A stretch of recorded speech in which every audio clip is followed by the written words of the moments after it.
Welcome to the BADCAST. Episode what? What episode is this? I kind of didn't check. I think it's 65? 64? 65? Let's check real quick. 64, alright. Whew! Almost got it wrong this time. Oh, no, it's not. Nope. It's not what I wanted. Alright. Hello. Is this a twist cap? It is. Alright. Look at this. Look at this glass. Alright. Festival. I'll talk about that later. Today we're drinking La Soifée Brune Belge. Now this is a brown, double Belgian brown style, you know.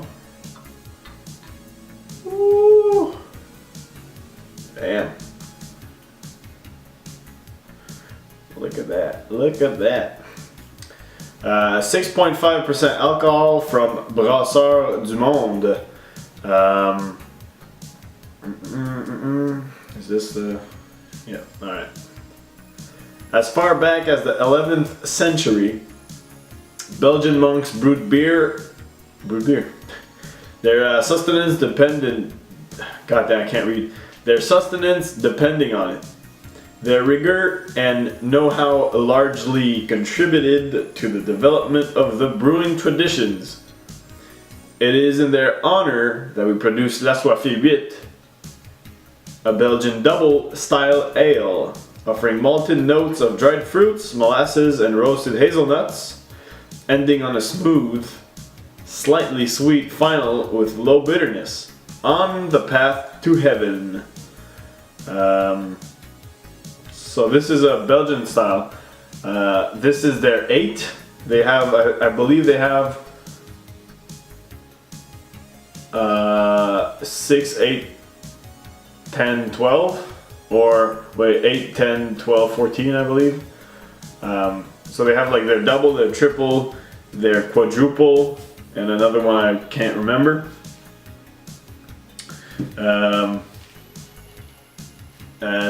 Let's try it out.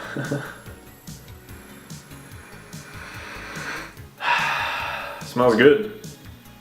Smells like a Belgian style brown, you know, a double, a double. Excuse me.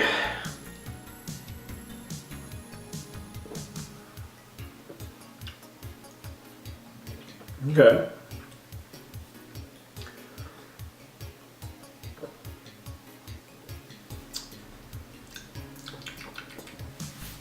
So you get, like they said, you get a slight fruity, kind of nutty taste to it at first, and then it cools down. You get a slight bitterness, slight sweet, really well balanced. You know, it's kind of a opaque, dark brown. No head at all, but there's a slight bitterness that I don't really enjoy. It's kind of like a sustaining bitterness, like it just stays there. But except for that, it's really good. It's really good.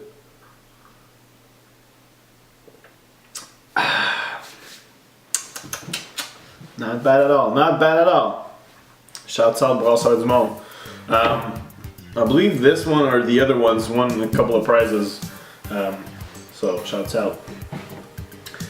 Alright, yeah, so I have right here, you can't see it anymore because there's beer in it, but it's written, Une fête gourmande festivière, boire moins, boire mieux. Now you can't see it at all, it's black on black right now, so these are the Festival glasses that they gave out this year. I went to the Festival on Saturday last weekend, and it was really cool. It was my first time going to Festival, or Beer Fest, since I've wanted to go like 3 years. I've wanted to go for 3 years, but it always ended up choking, and like my friends wouldn't go or whatever. So it ended up me not going. And this year I just said, fuck it, I'm going no matter what. So I ended up going with my dad, because he likes beer too, you know, so might as well. So we went on Saturday, but it was raining, but in my opinion was kind of better because there were a lot less people. No lineups at the breweries, tents or whatever you want to call them. There were no lineups, and it was great. Like a lot, not that much people, so you know you could walk around and enjoy a lot of stuff. So basically, the beer fest is just like a huge park, a big tent in the middle with like a couple of bars and stuff, and outside there's food trucks. Like you got like poutine and like smoked meat, pogos, and fucking hot dogs and whatever you want. A lot of food, a lot of good food, and the inskirts or whatever you want to call them. There were about like, I want to say 20 or 30 different breweries, microbreweries from all the whole fucking region.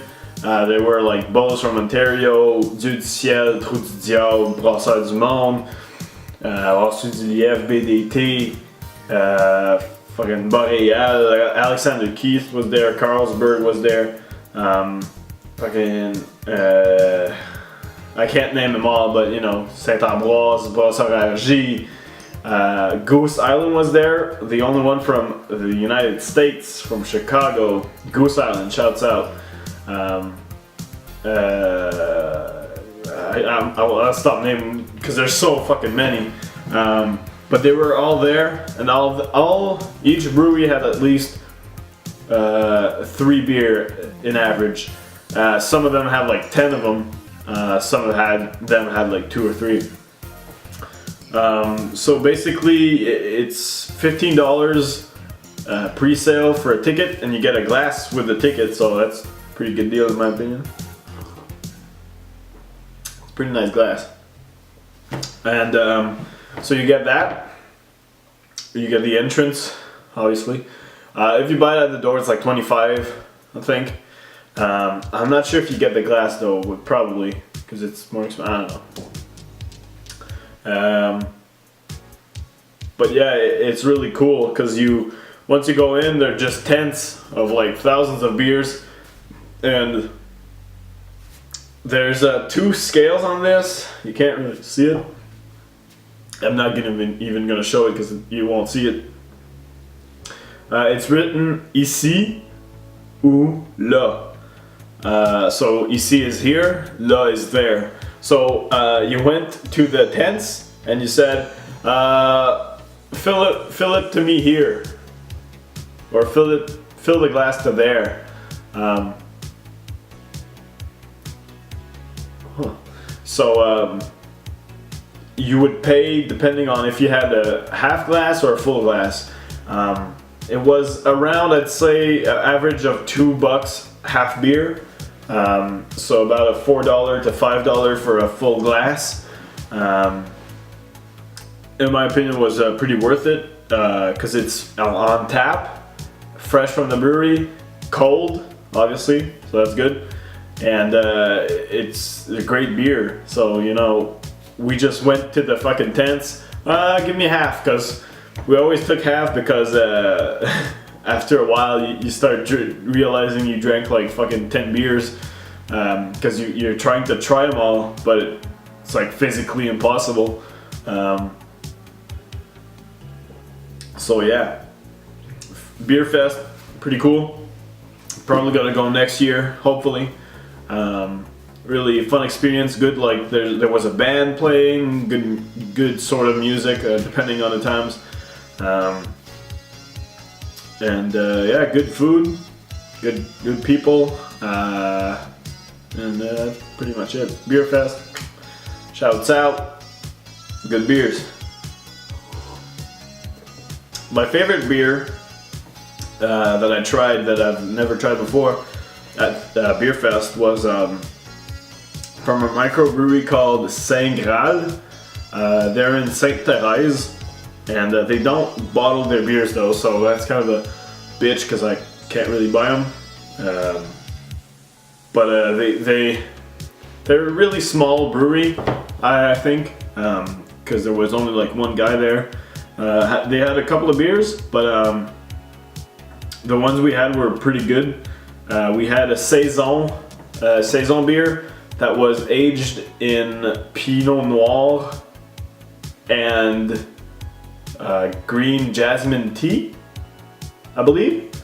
So it was a really nice, really not bitter at all, really sweet and sour saison beer, really refreshing. I was really like impressed with their beers. And I had the Scotch ale aged in cognac, 8%. A really sweet kind of a wine almost taste to it. It was really cool. Fucking top-notch original beers right there. Like they were not trying to follow conventions or whatever, not conventions, but like guidelines, I would say. Like they made their own kind of styles that they wanted, and they fucking succeeded. The beers were fucking excellent. So shouts out Saint Graal, check them out on Facebook or whatever you want to check it out. It's good stuff. So yeah, that was Beer Fest. I really recommend it. $25 is kind of a steep price because you have to pay for all your beers too. But if you get it in pre-sale for $15, I think it's really worth it. You can just buy them on like Thursday and go on Friday, you know, so it's not really a big deal. But you get the pre-sale price even if it's like a day before the event, so I mean, why not? You just gotta buy them online. Okay, I think that's it for the Beer Fest.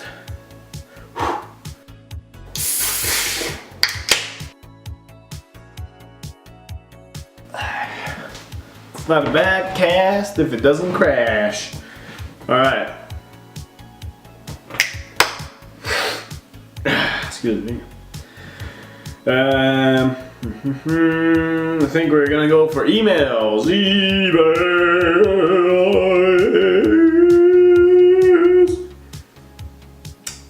That's not what I wanted. Alright. Okay.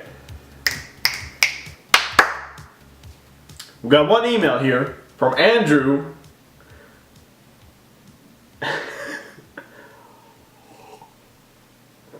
Andrew says, "Why you so shit at Duder, you fuck? Then you have the balls to get angry at the Brazilians,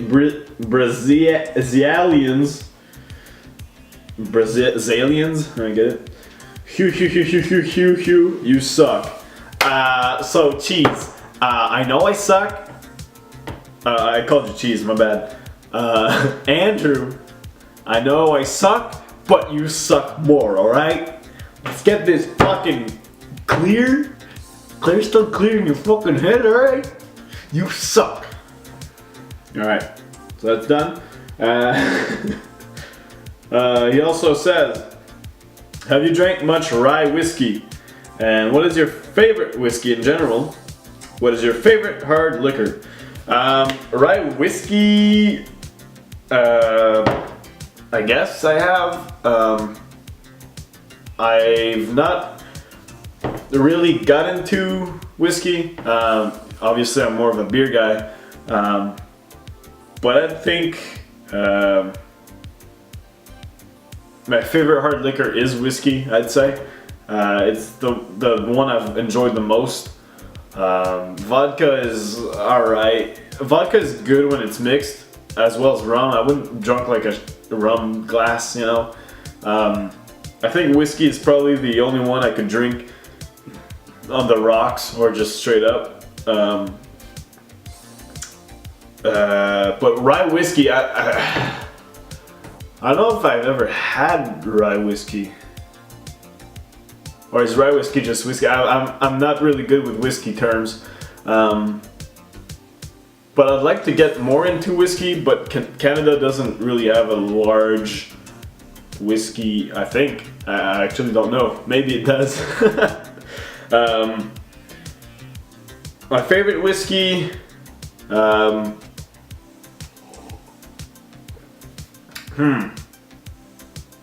mean, like Johnny Walker's alright. Is it Johnny Walker or whatever? Like Jim Beam or whatever. I think I rather drink, it's bourbon and scotch, right? I think just whiskey, normal whiskey is better than like bourbon. I've never really had scotch though. Don't know why it's not really popular here. But I'd say my favorite whiskey is probably Sortilège. It's kind of a bitch whiskey though, because it's a maple syrup whiskey. But it's the one that I've liked the most. It's a really, really sweet, kind of like almost desert-like whiskey. But if we're not talking about like those shitty bitch whiskeys that I just told you about, except for Sortilège, I'd probably say like Black Label. I think it's Johnny Walker. Or I don't remember, but I drank some on a later BADCAST. I think that would be probably my favorite. Johnny Walker Black Label, I believe. I'm gonna fucking look it up, because I'm actually dumb. Johnny Walker, right? Is that it? Holy shit, phone, can you not? I'm recording something here. Black.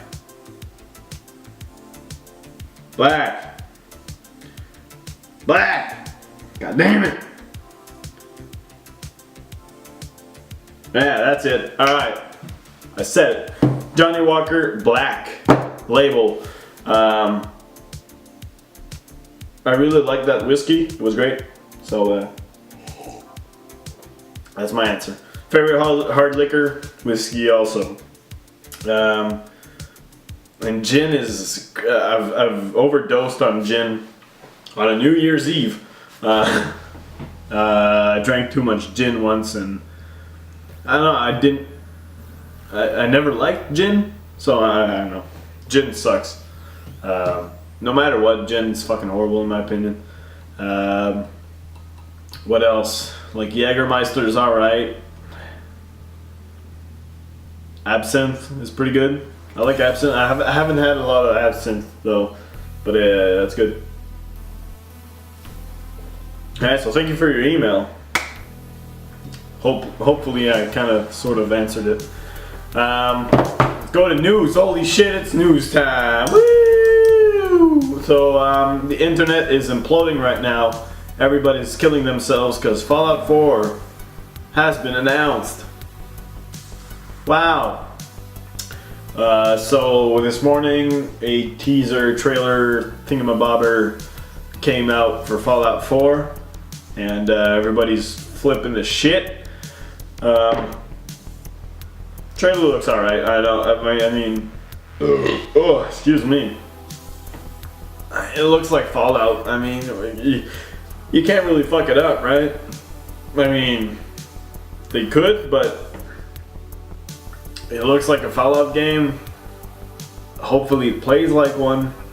The graphics look kind of shitty. I haven't seen a Fallout 3 like gameplay since like it came out, so I can't really judge. But I don't think the textures looked so good on the trailer. I mean, it kind of looked alright. But I don't want to bash it right now because, you know, it's not out, so we can't really judge.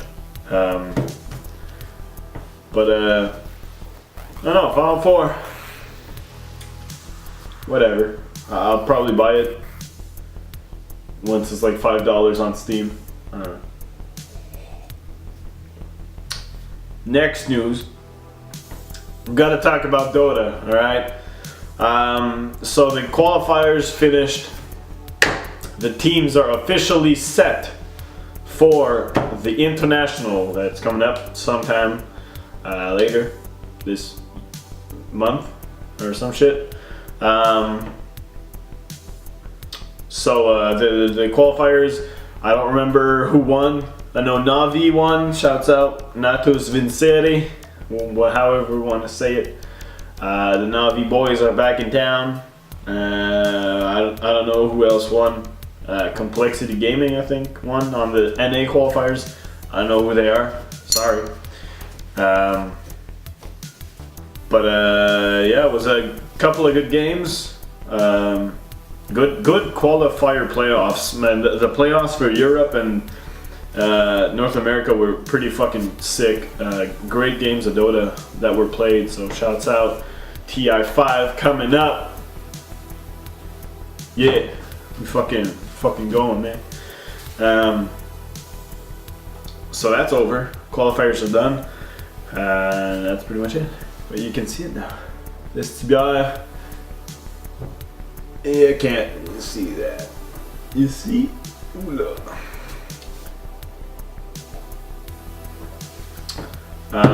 So that's all. Also, talking about Dota. Dota 2 is, there's rumors around town. Source 2 is coming out soon, apparently. PC Gamer did an article on it in 31st of March, I believe. But apparently Dota 2 is soon to come to Source 2 soon. So probably this month, or I would guess maybe after the internationals, because I don't think they want to change the whole game right now. Like, change the whole engine of the game before the biggest tournament of like $10 million, if not more, maybe like 15 million. So I don't think they want to like change the engine right away. I don't know, it's gonna be tricky. But if they do, good on them. Hopefully it doesn't fuck up everything.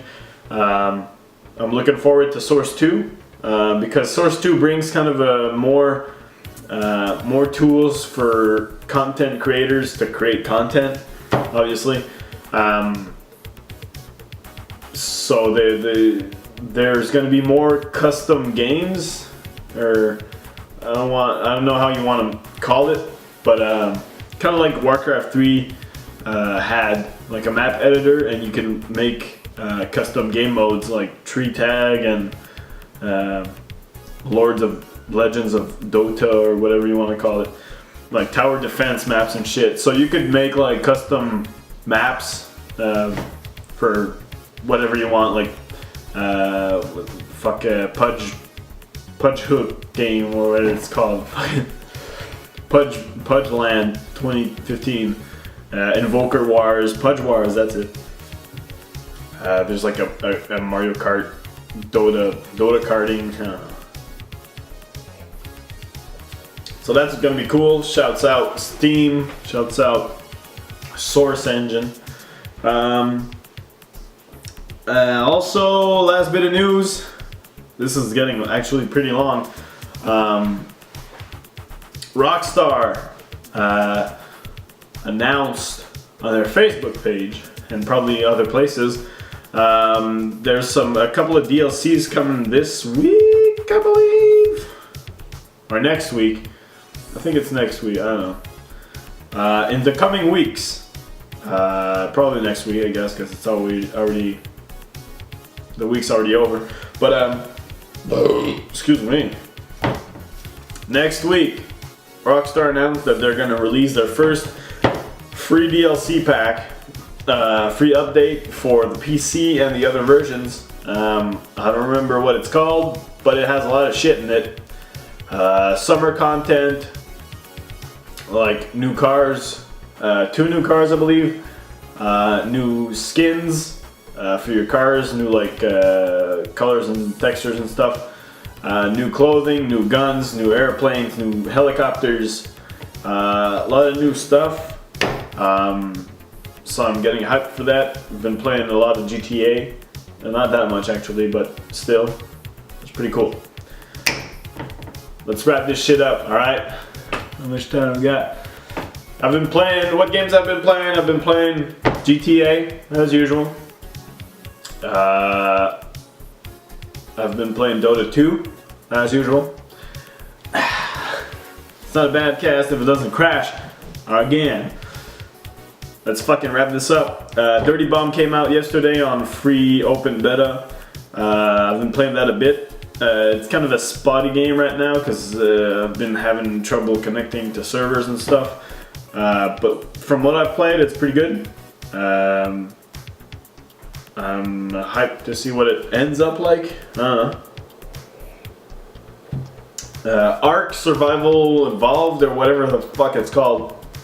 The survival game with dinosaurs just came out yesterday. It looks really good, but it's really not optimized yet. And some people seem to have problems with the server connecting and stuff. Fuck, I forgot. Real quick, this is a charged week. Steam announced that they're now doing Steam refunds. If you buy a game on Steam and you play under 2 hours of it, or more, if you play under 2 hours of it, I believe, and you've bought it in the last 14 days, you can issue a refund and say, fuck this shit, give me a refund. So you can now buy early access games, obviously, play it under 2 hours, and if you don't like it, fuck you, early access, give me back my money. So that's really cool. It's finally, I mean, GOG and Origin have been doing it for a while, so it's finally time for Steam to join the bandwagon. That's cool. Except for that, Ark, it looks cool. It's not optimized, so it runs like fucking shit. But I'm hyped for that game. I really want it to succeed because Primal, whatever it was called, Primal Land or whatever the fuck, the other dinosaur game that the developers cashed out on, fucked everyone over. So I'm glad to see that these developers are competent and they're doing good work. That's it. Oh, god damn. And yeah, that's pretty much it, I guess. A lot of stuff this week. A lot of stuff in the gaming world coming up. E3 is coming up next week, I believe. I actually don't know. In a week or two. So we'll know more details about Fallout and stuff. Thank you for watching. And I'll see you next week. Episode 65. So you know, Facebook.com/BADCAST, Twitter.com/BeerandDuke. Email me at marta20catlive.com. And I'll see you next week.